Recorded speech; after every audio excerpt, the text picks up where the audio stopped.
दोस्तों स्वागत है आप सभी का मेरे स्नेह और शानदार वीडियो में। बात करने वाले हैं आरआरबी जेईई यानी रेलवे में जो है जूनियर इंजीनियर के पदों पर एक शानदार वैकेंसी निकल करके आ चुकी है।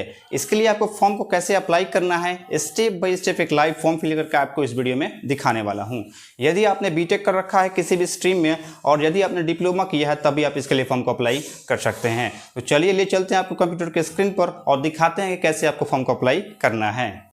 अब फॉर्म को अप्लाई करने के लिए आपको इसके वेबसाइट पर आना होगा। इसके लिए मैंने आपको वीडियो के डिस्क्रिप्शन बॉक्स में एक लिंक दिया है, उस लिंक के ऊपर क्लिक करेंगे और डायरेक्ट इसके वेबसाइट पर चले जाएंगे। यहाँ पर आने के बाद आपको कुछ इस प्रकार का इंटरफेस देखने को मिल जाएगा। आप यहाँ पर देखेंगे लेटेस्ट अपडेट के सेक्शन में यहाँ पर इसका एडवर्टाइजमेंट देखने को मिल जाता है।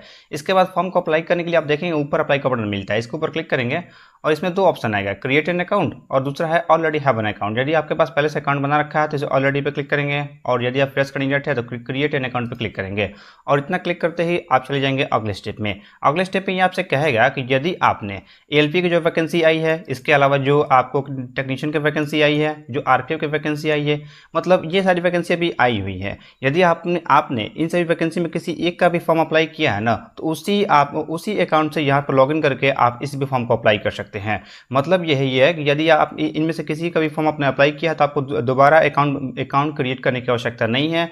आप उसी अकाउंट से लॉगिन करके आप अपने फॉर्म को अप्लाई कर सकते हैं। लेकिन यदि आप फ्रेश कैंडिडेट है, आपने किसी भी यहाँ पर रेलवे का फॉर्म आपने नहीं भरा है तो आपको इसे ओके करना है। ओके करते ही आपको अपना अकाउंट क्रिएट करना पड़ेगा। अकाउंट क्रिएट करने के लिए सबसे पहले आपको इस फॉर्म को अप्लाई करना है। इसके बाद यहाँ पर कह रहा है कि कंट्री ऑफ नेशनलिटी, यहाँ पर आपको नेशनलिटी चूज करना है। यहाँ क्लिक करेंगे, आप इंडिया से तो इंडिया यहाँ पर चूज कर सकते हैं। इसके बाद आपको यहाँ पर पूरा नाम लिखना है, जो भी आपका नाम हो ना, आपको अपने मैट्रिक सर्टिफिकेट के हिसाब से आपको अपना पूरा नाम यहाँ पर लिख देना है। इसके बाद बगल में आपको अपने नाम को दोबारा से लिख के कन्फर्म कर लेना है, जो भी नाम है पूरा नाम लिखेंगे आप। इसके बाद ये कह रहा है कि have you change your name, यदि आपने कभी भी अपना नाम चेंज करवाया तो इसे यस करेंगे और इसे आई अंडरस्टैंड पर क्लिक करेंगे और जो आप नाम चेंज करें उस नाम को यहाँ पर लिखेंगे, मतलब चेंज हुए नाम को यहाँ पर लिख देना है। यदि आपने नाम अपना चेंज नहीं करवाया है तो सिंपल आप नो करेंगे, ये चीज़ आपको डिसेबल मिल जाएगी। इसके बाद ये करेगा डेट ऑफ बर्थ, यहाँ पर क्लिक करेंगे इस कैलेंडर के ऊपर और क्लिक करते हैं आपके सामने यहाँ कैलेंडर ओपन हो जाएगा। अब इस कैलेंडर से क्या करना है कि आपको अपना डेट ऑफ बर्थ चूज करना है। जो भी आपका डेट ऑफ बर्थ हो ना, अपने डेट ऑफ बर्थ को यहाँ से चूज कर लेना है। पहले सन चूज करेंगे, उसके बाद मंथ चूज करेंगे, उसके बाद डेट आपको चूज कर लेना है। इसी प्रकार से जो भी आपका जो डेट ऑफ बर्थ पड़ता हो अपने डेट ऑफ बर्थ को यहाँ से चूज कर लेनी है। इसके बाद हम आगे बढ़ते हैं। यहाँ पर आपको डेट ऑफ बर्थ को अपने दोबारा डाल के हम कंफर्म कर लेना है, मतलब एक चीज को दो बार डालना है। इसके बाद यहाँ पर करें जेंडर, यहाँ पर क्लिक करेंगे और आप मेल है या फिर फीमेल है आपको अपने को यहाँ पर चूज कर लेनी है। फिर से आपको जेंडर यहाँ बता देना है 2 बार। इसके बाद आपको फादर नेम लिखना है, जो भी आपका फादर का नाम होगा अपने फादर का नेम यहाँ पर लिख देनी है, दोबारा यहाँ पर लिख के कंफर्म कर लेना है। इसके बाद मदर का नाम लिखना है, मदर का नाम दोबारा डाल के यहाँ कंफर्म कर लेना है। इसके बाद ये कर आधार वेरिफिकेशन, यहाँ पर आपको अपना आधार नंबर लिखना है। आपका आधार नंबर 12 अंक का होता है, अपने आधार नंबर को यहाँ लिखेंगे और लिखने के बाद वेरीफाई यूजिंग आधार पर क्लिक करेंगे।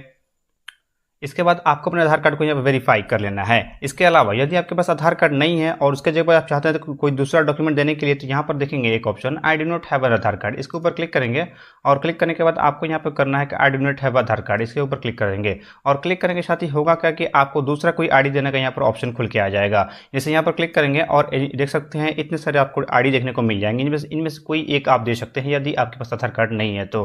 ड्राइविंग लाइसेंस हो, पासपोर्ट हो, pan card, voter ID card, जो भी आप देना चाहते हैं इसमें आप दे सकते हैं। अब जो भी आप यहाँ पे देंगे, सपोज कि आप ड्राइविंग लाइसेंस देते हैं, जो भी आप देंगे उसका नंबर यहाँ पर लिखना पड़ेगा। जैसे मेरे केस में कि मैंने ड्राइविंग लाइसेंस यहाँ पर चूज़ किया तो यहाँ पर ड्राइविंग लाइसेंस का नंबर यहाँ पर देना पड़ेगा।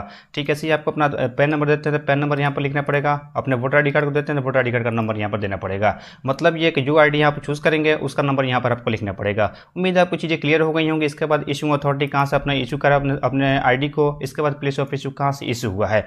तो यदि आपके पास आधार कार्ड नहीं है तो इन चीज़ों को इसके जगह पर कोई और दूसरा आईडी आप दे सकते हैं। और यदि आपके पास आधार कार्ड है तो मैं यहाँ पर रिकमेंड करूँगा कि आप आधार कार्ड ही दें, वही बेटर रहेगा। तो इसके लिए वेरीफाई आधार पर क्लिक करेंगे, आपको अपना आधार नंबर को यहाँ लिखना है और वेरीफाई यूजिंग आधार पर क्लिक करके आपको अपना आधार को वेरीफाई कर लेना है। इसके बाद नीचे आते हैं, यहाँ पर करें कॉन्टैक्ट डिटेल्स, यहाँ पर अपना ईमेल लिखना है और लिखने के बाद यहाँ पर जनरेट ईमेल ओटीपी के ऑप्शन में क्लिक करेंगे ना, तो आपके ईमेल आईडी पर एक ओटीपी सेंड किया जाएगा। उस ओटीपी को यहाँ लिख करके आपको वेरीफाई कर लेना है। जब ये वेरीफाई हो जाएगा तो ग्रीन हो जाएगा। इसके साथ ही यहाँ पर मोबाइल नंबर कह रहा है, आपको अपना मोबाइल नंबर यहाँ पर लिख देना है। लिखने के बाद जनरेट मोबाइल ओटीपी के ऑप्शन पर क्लिक करेंगे, आपके मोबाइल नंबर पर फिर से एक ओटीपी सेंड किया जाएगा।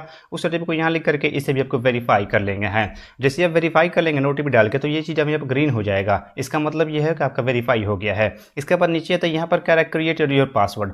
अब आपको करना क्या होगा, आपको अपने पासवर्ड बनाना है। पासवर्ड आप कैसे बनाएंगे जिसमें आपको अपर केस, लोअर केस और कुछ नंबर भी होना चाहिए और कुछ स्पेशल कैरेक्टर भी होना चाहिए। सपोज कि आपका नाम है राजू, तो राजू में क्या है RAJU और कुछ नंबर देकर आप स्ट्रॉन्ग पासवर्ड बना सकते हैं। और जो भी आप नाम देंगे उस नाम का पहला लेटर आपको कैपिटल रखना है। जैसे राजू में क्या है R है तो R को कैपिटल रखेंगे, बाकी चीज़ें स्मॉल में और कुछ नंबर देकर स्ट्रॉन्ग पासवर्ड बना लेंगे।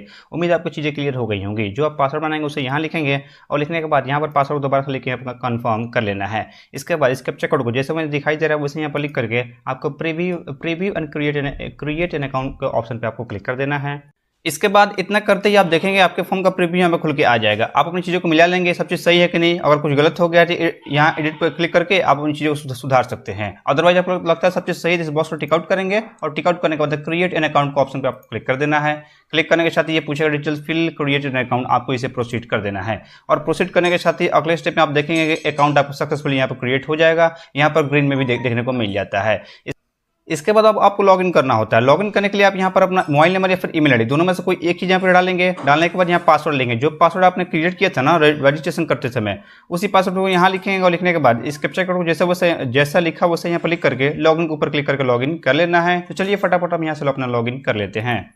लॉगिन करते ही फ्रेंड्स अगले स्टेप में कुछ इस प्रकार का इंटरफेस आपको शो हो जाता है। यहाँ पर इंस्ट्रक्शन देखने को मिल जाता है। आप नीचे यहाँ पर देखेंगे ऑनलाइन एप्लीकेशन, इसके ऊपर क्लिक करेंगे और क्लिक करने के साथ ही आप चले जाएंगे अगले स्टेप में। अगले स्टेप में आप देखेंगे इस वैकेंसी की जानकारी यहाँ पर देखने को मिल जाती है 03/2024 जूनियर इंजीनियर JEE। इसके बाद अब आपको करना क्या होगा कि आपको अपना यहाँ पर जोन चूज करना होगा। यहाँ पर क्लिक करेंगे और कौन से जोन के लिए आवेदन करना चाहते हैं सभी जोन यहाँ पर देखने को मिल जाता है। आपको अपने जोन को यहाँ से चूज कर लेना है। जैसे सपोज हमको पटना के लिए करना है तो पटना यहाँ से चूज कर लिए। इसके बाद करना है कि इस बॉक्स को टिक आउट करना है और टिक आउट करने के बाद आपको नेक्स्ट के ऊपर आपको क्लिक कर देना है।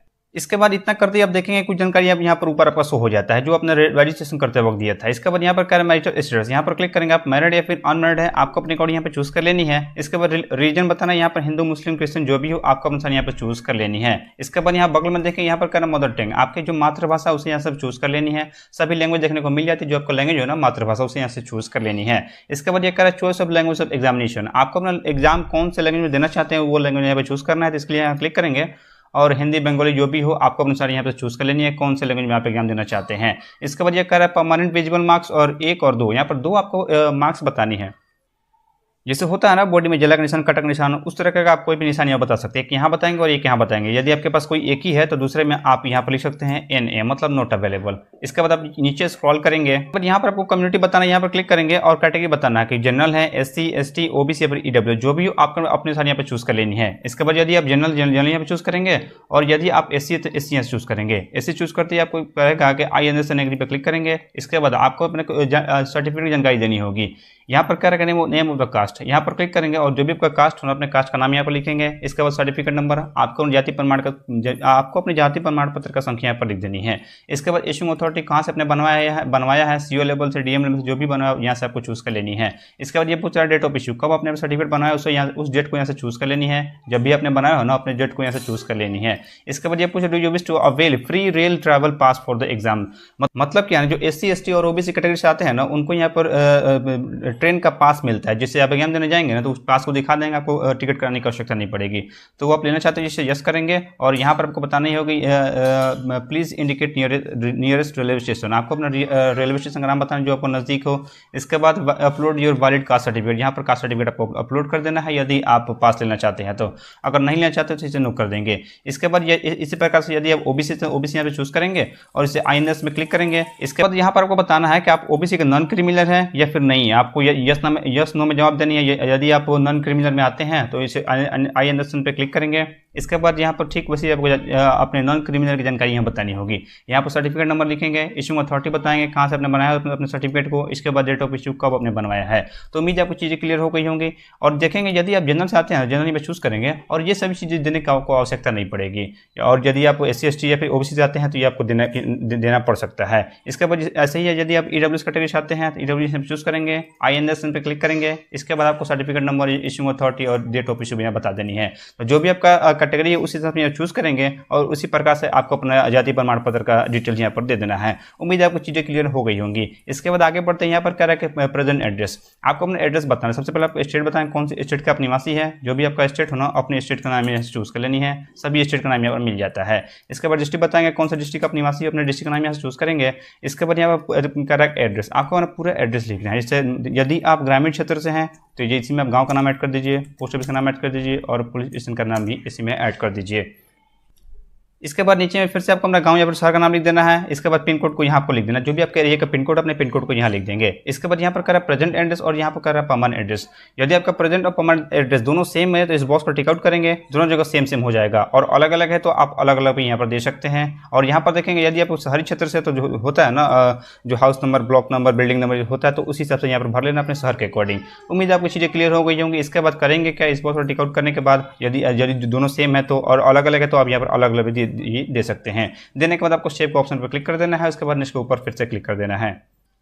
नेक्स्ट करते हैं अगले स्टेप में ये कह रहा है फ्रेंड्स, आप यदि एक सर्विसमैन है तो यहाँ पर क्लिक करेंगे और है तो यस करेंगे और नहीं है तो आपको यहाँ पर नो करना पड़ेगा। इसके बाद यहाँ पर देखेंगे पर्सन विद बेंचमार्क डिसेबिलिटी, यदि आप विकलांग वर्ग है तो आपसे यस करेंगे और नहीं है तो हम यहाँ पर नो कर दीजिएगा। इसके बाद अगले स्टेप में ये पूछ रहा है are you an EBC certificate holder, यदि आप ईबीसी का सर्टिफिकेट होल्डर है तो इसे यस कर देंगे और उसी हिसाब से आपको जानकारी बतानी पड़ेगी आपको सर्टिफिकेट का। यदि आप ईबीसी का नहीं है होल्डर तो इसे नो कर देंगे, ये चीज़ आपको एडिशनल मिल जाएगी। इसके बाद ये पूछ रहा है name of the current department organisation, यहाँ पर क्लिक करेंगे और आप कहीं काम वर्क करते सेंट्रल गवर्नमेंट में, स्टेट गवर्नमेंट यहाँ से चूज कर सकते हैं। और इनके से यदि काम नहीं करते नोट एप्लीकेबल यहाँ से चूज आप कर सकते हैं। इसके बाद ये नीचे कह रहा है बैंक की जानकारी आपको देनी होगी। देखिए होता क्या है ना, रेलवे में क्या होता है कि जो SC ST कैटेगरी होते हैं उनको यहाँ पर 250 रुपये फीस यहाँ पर लगने वाला है।